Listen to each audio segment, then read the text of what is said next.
pessoa hoje, ao diagnóstico do problema, até para as leucemias simples. Por isso que eu comecei contando para vocês que leucemias são diferentes. Ontem, no consultório, uma senhora que foi ao consultório, uma psicanalista, e tinha ido com um diagnóstico dado de uma leucemia crônica, uma situação extremamente tranquila, no comecinho.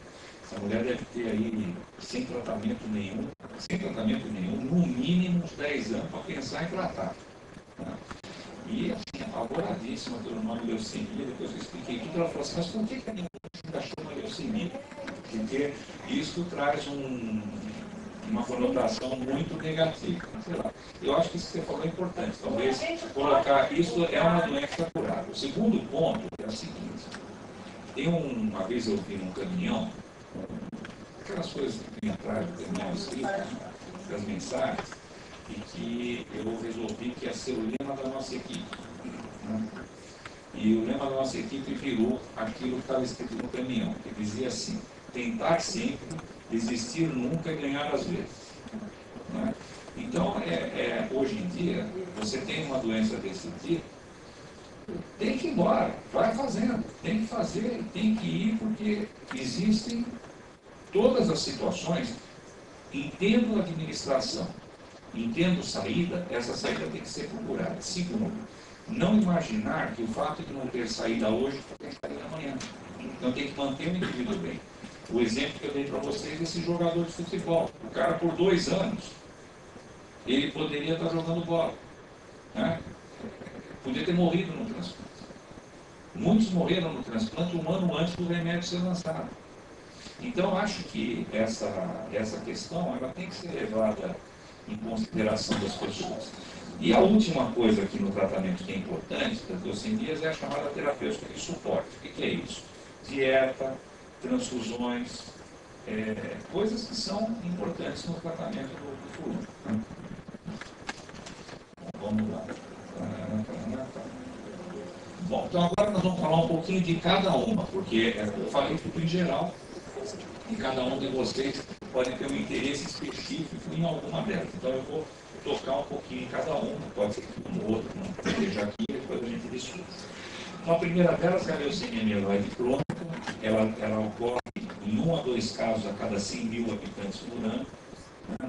Não é raro assim, estamos hoje com quase 200 milhões de habitantes no Brasil, então dá uma ideia de 10 mil casos por ano, isso?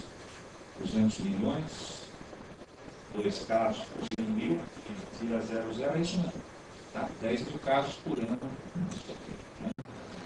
15% das leucemias do adulto, essa questão que alguém perguntou da idade, né? Mais frequente é essa, e normalmente ela se caracteriza por 3 fases. Uma fase crônica, que geralmente dura 3 a 5 anos, se não tratar. Ela pode evoluir para uma fase acelerada, ou se ela não responder ao tratamento. E essa fase acelerada pode evoluir para uma fase aguda, uma vez não tratada, ou se não responder ao tratamento. Aqui está a distribuição por idade. Então, vocês veem aqui que a incidência, né, começa aqui aos 45 anos. Acontece aqui também, ó, com criança. Tá? Mas vocês veem aqui, a porcentagem é pequenininha. Tá? Quem tem aí um de 14 anos, tá vendo? É muito raro. Embaixo no pezinho do gráfico. Enquanto aqui no idoso, está lá em cima. É bastante. Né? Tem mais um indivíduo mais velho. Aqui é para mostrar aquilo que eu já mostrei, que é o cromossomo Filadélfia, né? Que junta um pedacinho de um com um pedacinho do outro. O 9 com 22 dá aquela coisinha lá que é o Filadélfia que caracteriza essa doença. E aqui está o tratamento. Né? Então, o tratamento hoje, o tratamento 1 standard é o imatinib, que é o Glivec. Para os casos que não respondem ao Glivec, ou que ficaram intolerantes ao Glivec, ou que passaram a não responder ao Glivec, já existem 2 outros remédios comercializados. Um chama dasatinib e o outro nilotinib. Então ele é usado para pacientes com resistência. Hoje ainda esses remédios não são utilizados de cara, porque ainda não tem estudos mostrando que eles são melhores ou piores do que o imatinib de cara. O que tem estudos é provando que eles são excelentes para quem não responde ao primeiro. Pode passar a não responder, então. Pode passar a não responder. É uma porcentagem pequena, muito pequena. Em torno de 4 a 15% dos pacientes podem, no decorrer do tratamento, deixarem de responder. Então é muito importante que as pessoas sejam seguidas, fazendo hemogramas, cariótipo e principalmente tem um exame que a gente faz no sangue, que chama PCR, que mede quantitativamente a quantidade de cromossomo Filadélfia. O ideal do indivíduo é que ele tenha alguma coisa como 0,00x%. Né? X%, isso é o ideal.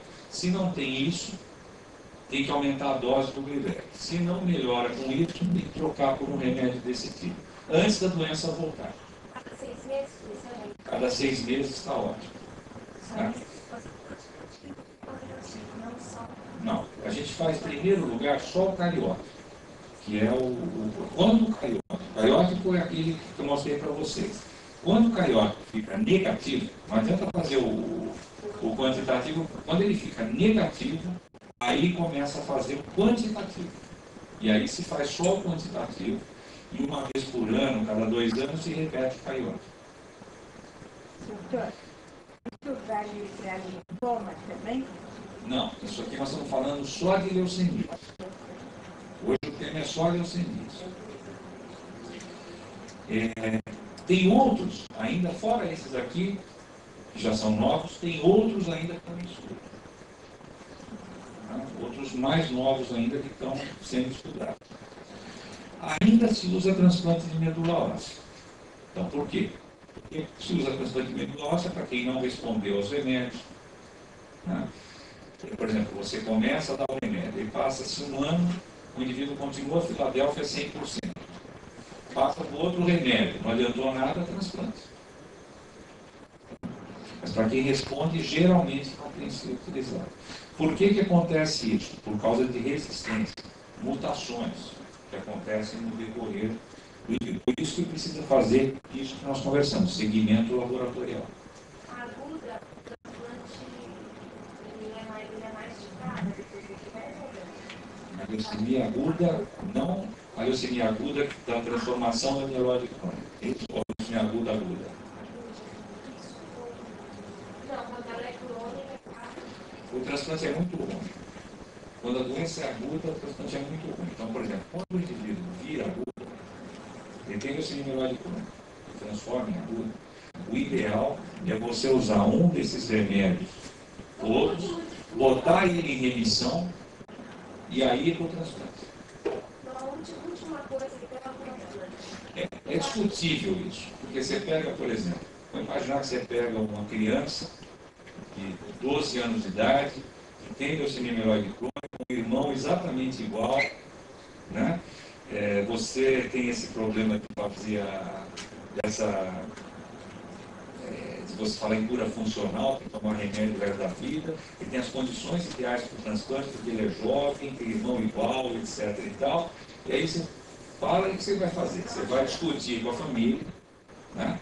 Hoje em dia não existe mais aquela posição médico, decide o que vai fazer, você vai sentar com essa família, vai dizer, olha, o risco do transplante é esse, as vantagens essa, etc. E vamos decidir junto. Vamos fazer um time para decidir o que nós vamos fazer. Agora, na crônica, então, não se faz o transplante. Hoje não. Hoje não. Obrigatoriamente, ele passará de uma fase para outra? Se não tratar, sim. Se não, tratando, respondendo bem? Não vai. Por isso que se faz o segmento de laboratório. Porque o segmento de laboratório vai mostrar antes para a gente da evolução. É porque a gente, infelizmente, quando a gente começa a ler, a gente diz que a maioria dos casos passará da fase. Porque isso você está lendo no material velho. Aconselho